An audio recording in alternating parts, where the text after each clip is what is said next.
You've been criticized for selling out, for concentrating on the white rock market and leaving your black fans behind. I was brought up in a black and white world. And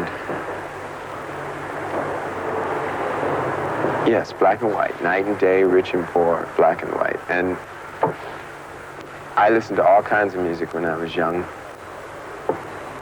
And when I was younger, I always said that one day I was going to play all kinds of music and not be judged for the color of my skin, but the quality of my work. And hopefully that will continue.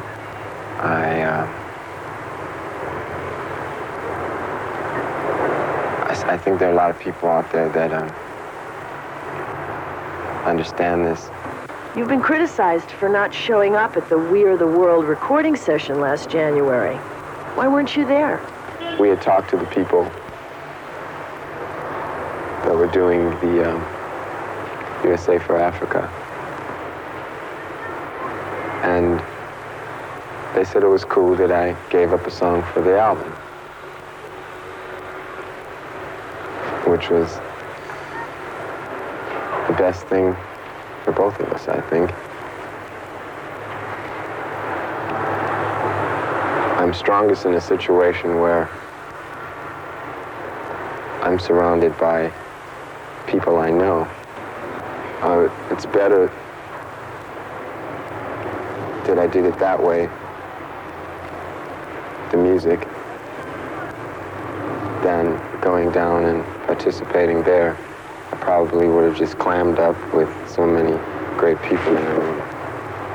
I'm an admirer of all people who participated in that particular outing, and I don't want there to be any hard feelings. There's so many other things to do. Purple Rain made you a superstar. Are you concerned about the isolation and inevitable backlash superstardom brings? One thing I'd like to say is that I don't live in a prison, and I'm not afraid of anything. I haven't built any walls around myself. I'm just like anyone else.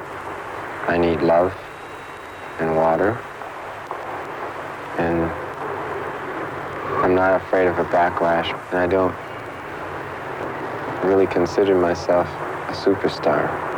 I live in a small town, and I always will, because I can walk around and be me. Temptation and so on in your songs. Just what are your religious beliefs? I believe in God. There's only one God.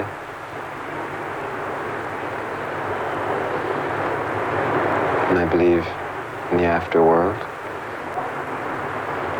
Hopefully, we'll all see it.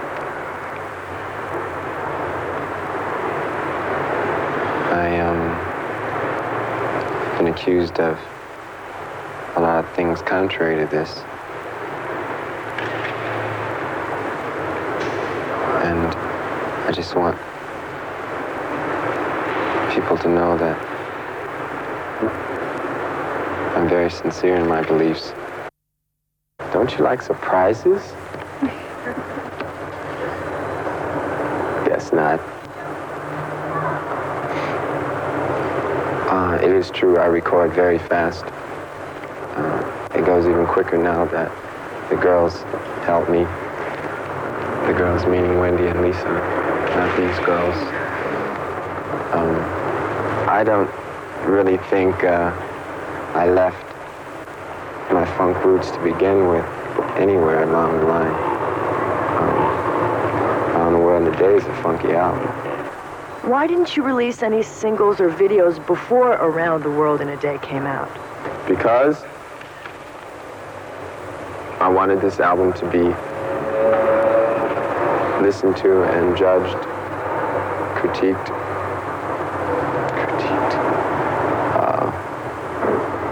listened to as a whole.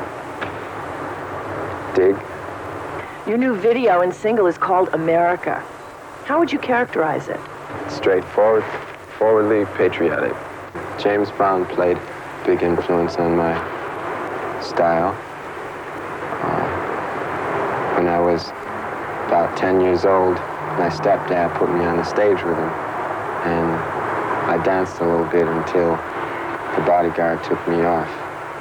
The reason why I like James Brown so much is on my way backstage, on my way out, I saw some of the finest dancing girls I've ever seen in my life. And I think in that respect,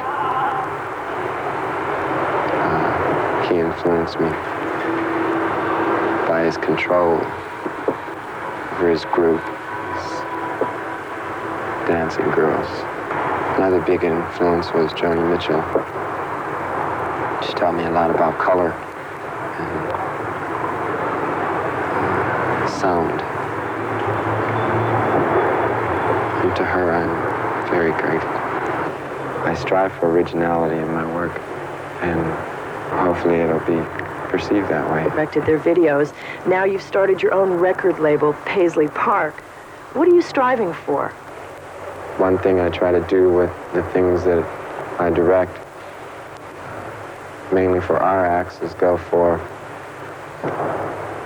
the different, the out of the norm, the avant-purple, so to speak. Our record label and all our acts and the music that we produce is an alternative. And if someone wants to go along for that ride, then cool. Paisley Park is an alternative. I'm not saying it's greater or better. It's just something else. It's multicolored, and it's very fun. Your new movie is called Under the Cherry Moon. What's it about? It's a French film. And it's a black and white French film. And she's in it. She could explain the film better. C'est un très beau film noir et blanc et avec plein de personnages fantastiques. L'histoire d'un pianiste qui s'appelle Christopher et d'une jeune fille très très riche qui s'appelle Mary Sharon. Et puis ils tombent amoureux l'un de l'autre. Et puis là-dedans, moi je suis une fille complètement folle avec des couettes, des mini-jupes. Et je suis la concierge. Voilà, c'est tout. That's it. Sexism in Purple Rain. What's your reaction? Wait. I didn't write Purple Rain. Someone else did. And it was a story, a fictional story, and it should be perceived that way, and nothing else. Violence is something that happens in everyday life, and we were only telling a story. And I wish it was looked at that way, but I don't think anything we did was unnecessary. Sometimes for the sake of humor, we may have went overboard, and if that was the case, then I'm sorry, but it was not the intention. Hello, Prince. Hello, Detroit. How are you? All right, how are you? Well, Prince, I heard nothing but magic flowing down from the concert. How was it? A lot of fun. Should have been there. Well, you know what? I was driving home from the gig, wiping sweat off my brow, and I heard Automatic. And we just got through playing it. And we don't normally play that one, but went over pretty good, and I think it's because of you and what you've done for us and my thing. It's a good feeling. I just want to tell all my little motor babies that I'm just happy to be here, and it's just a fun way to spend my birthday, for sure. Happy birthday to you. Thank you. Prince, you've you've been the entertainer that has insisted on doing things one way, your way. Well, you know, like I worked a long time under a lot of different people, and most of the time I was doing it their way. And I mean, that was cool, but you know, I figured if I worked hard enough and kept my head straight, one day I get to do it on my own, and that's what happened. So I feel like I don't try to hurt nobody, and I, like I say, keep my head on straight. My way usually is the best way. Growing up in Minniewood, as it has been now called, simply because that is the hot point on this planet right now. Well, it's been called a lot of things, but it's always uptown to me. Uptown? Yes. What was it like growing up uptown?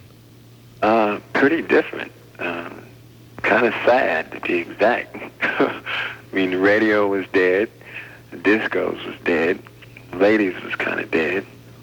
So I felt like, you know, if we wanted to make some noise and I wanted to turn anything out, I was going to have to get something together, which is what we did. And we put together a few bands and turned it into Uptown. That consisted of a lot of bike riding nude, but, you know, it worked. We have fun. So that's why I wanted to come here on my birthday, because I wanted to give them a little taste of where we live and get a little taste of where y'all live. To me, this is like my second home. If I could spend the night at somebody's crib, you know, I would. This is a hotel. They're real nice to us, but this bed is hard. Let's talk a little bit more about you've made fantastic albums, and you've made fantastic movies, and you're making another movie right now. Yeah. What's the difference between making a hot movie and making a hot album? There is no difference. There have been people that have tried to tell me contrary to that, but like you said before, and like I said before, I strive for perfection, and sometimes I'm a little bullheaded in my ways. Hopefully people understand that there's just a lot on my mind, and I try to stay focused on one particular thing. I try not to hurt nobody in the process. The movie's a little bit more complex, but to me it's just a larger version of an album.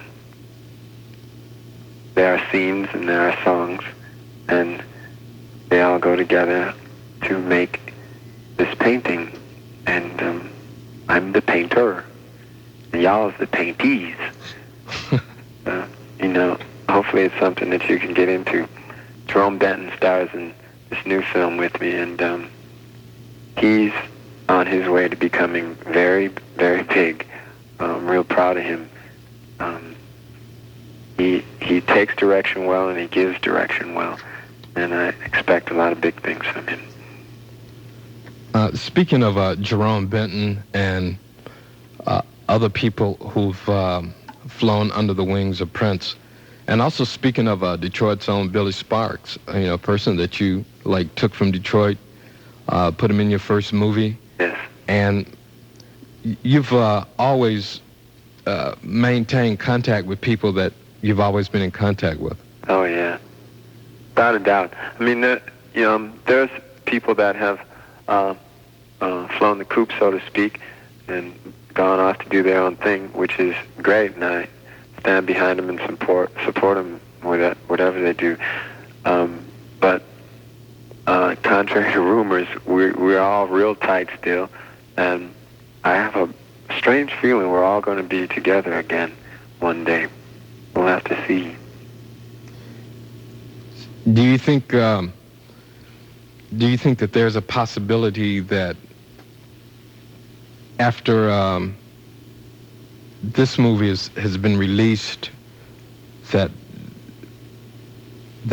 is going to take place? Well, I've just heard rumors through the grapevine that there's a possibility that the Time was going to record again. A possibility, that. Well, Mojo, anything's possible. Yeah. God willing, and hopefully everybody's head will be in the right place. I'd like to see all that happen. They were, to be perfectly honest, the only band I was afraid of. And they were turning into like Godzilla. And certain things happened, different waves flowed, different winds blew, and everybody fell apart. But I still love all those guys, and I hope they get back together, because I want some competition, you know? Prince, speaking of the movie Under the Cherry Moon, could you tell us a little bit about that? God, I hate to blow the surprise, though, you know? Without blowing it, we know it's going to be in black and white. Yeah, it's going to be in black and white. And we know it's going to be quote-unquote hell of a. Yeah, it's going to be that. It's going to be that.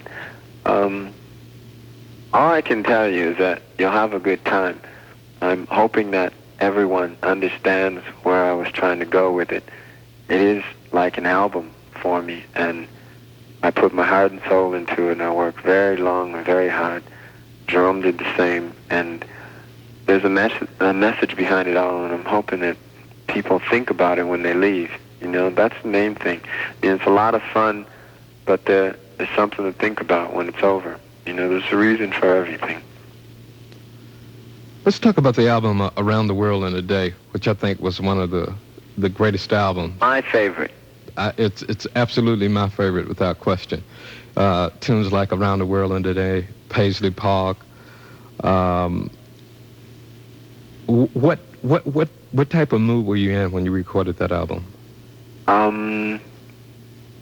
I sort of had a FU attitude, meaning that I was making something for myself and my fans, and the people who supported me through the years. I wanted to give them something, and it was my little letter.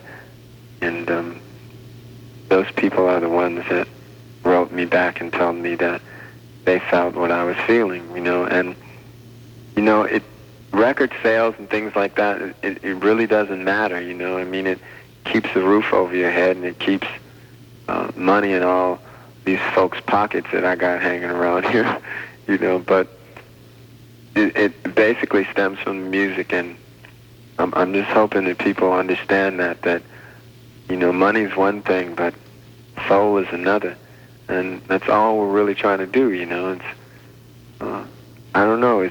I wouldn't mind if I just went broke, you know, because as long as I could play this type of thing and come here, you know. I mean, there were a lot of people there tonight, and they turned the lights on, and I looked up, and, you know, it brings tears to your eyes, because it's just, you can feel the love in the room, you know, and that means more than money, you know. I could go on for hours, because, I don't know, I just have fun, and I'm thankful to be alive. You know? What's a day like in the life of Prince? Work. I work a lot. I'm trying to get a lot of things done very quickly so that I can stop working for a while. Everyone's afraid I'm going to die. You say you are afraid? No, I'm not afraid. Oh. Everyone else is afraid. They think I work too much. I'm not afraid of anything. It's been said that that you work when you're working, you work when you're on the road, you carry your studio around with you, you get up in the middle of the night, you get an idea for a tune, and you get up and go do it. There's just no such thing as Prince being off from work. I mean, well, some people have even called you the workaholic, ever-moving one-man storm. Is that true? Well, I don't know. The thing is that when you're called, you know, and I hear things in my sleep. I walk around, I go in the bathroom and try to brush my teeth, and all of a sudden the toothbrush starts vibrating. That's a groove, you know, and you got to go with that, and that means drop the toothbrush and get down to the studio or get to a bass guitar quick, you know. And I don't know, my best things have come out like that. to me, making a song is like a new girl walking in the room, you know? You never know what's going to happen till all the things come together. And there she stands. And she says, hi, you know, and you want to take a bite of this orange? You bite it, and it's cool, and then I send it to you, you know? I know. Look here. One question. Yes? What's your favorite instrument? Stewardess. You play them all. It's dirty. It's dirty. Now listen. I don't know. It depends on the song. It depends on the color. They all sound differently. It's very strange. I try to stay original in my work, and a lot of sounds have been used now, and I'm looking for new instruments and new sounds and new rhythms. And I got a lot of surprises. I don't want to give them all away. Look, you've done everything. I mean, you've done. Not yet. You've done hard rock. You've done some of the most sensuous ballads. We just scratched the surface with all that stuff. I mean, there's so many sounds. It's limitless. Some people say you probably have, you know, in your secret vault, in the Prince music vault, about 500 tunes that you've done that you haven't even considered using yet, that you could put out an album for the next 20 years, 2 albums a year. No, not that many. 320 to be exact. Oh, really? But not 500. 320 songs? Yeah. That have never been released. Hmm? And it's been rumored that they all sound different. That's why probably each album that you release is just a little bit different. Yeah. They don't all sound different. There's a couple times I copied myself.